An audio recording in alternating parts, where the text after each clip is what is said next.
안녕하세요. 오늘 이제 11월 2일 큐티 영상을 나누기 위해서 지금 이 자리에 여러분과 함께하게 된 서민우 목사입니다. 우리 11월 1일자 큐티 내용을 우리가 함께 살펴보며 오늘도 여러분의 삶 속에서 하나님의 말씀 가득한 귀한 하루가 되시길 소망합니다.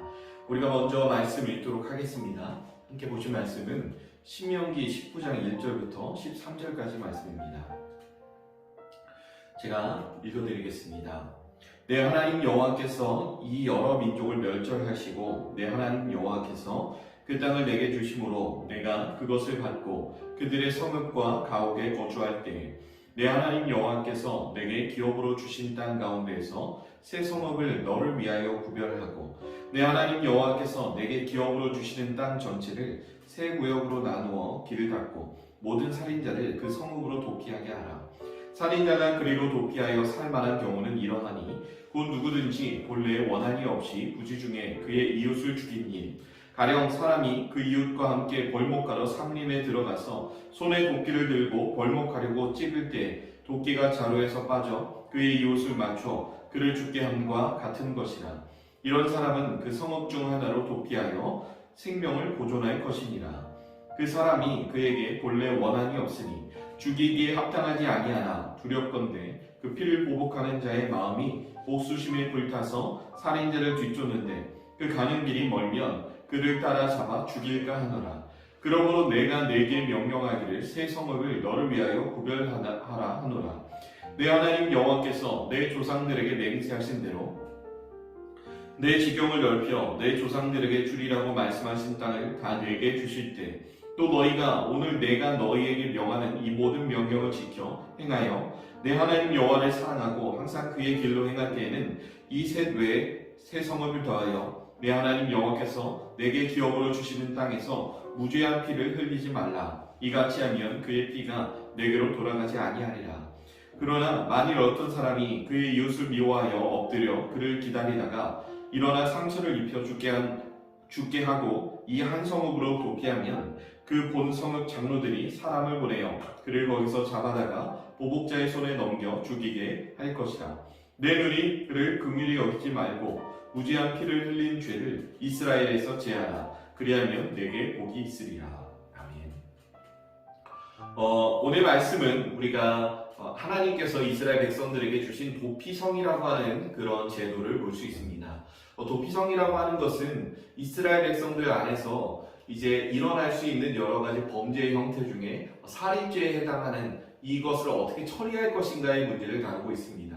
물론 고의로 사람을 죽인 사람은 하나님이 이스라엘 백성들에게 주신 동해보복법, 그러니까 내게 해를 입힌 대로 다른 사람도 똑같이 해를 입혀야 한다라고 하는 그런 율법에 따라서 처리하면 되는 것이지만 실수로, 그럴 의도가 없었는데 실수로 다른 사람을 죽였을 때 어떻게 하느냐라는 것입니다.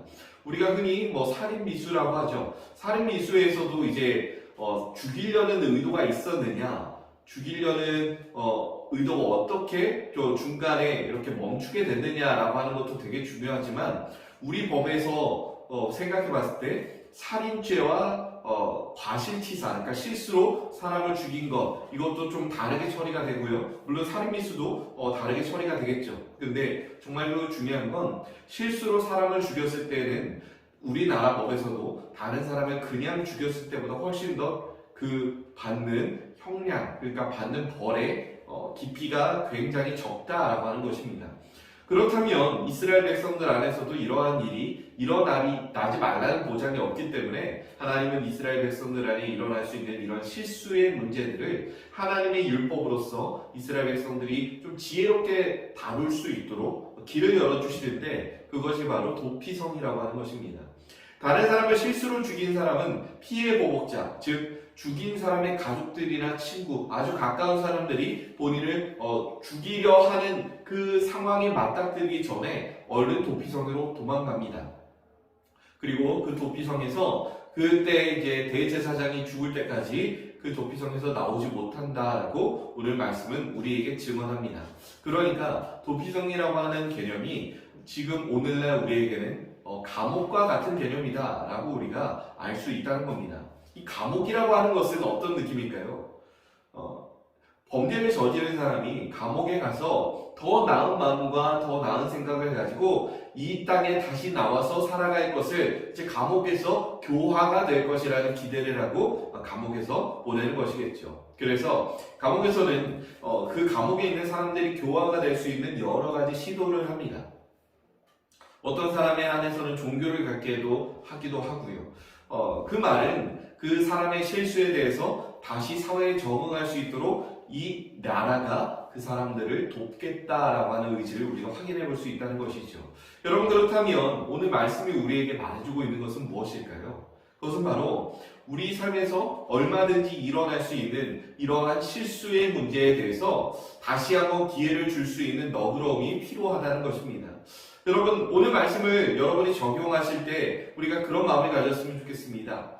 다른 사람의 실수의 문제에 있어서 우리가 최대한 너그럽게 잘 넘어갈 수 있어야 한다라는 하는 것입니다.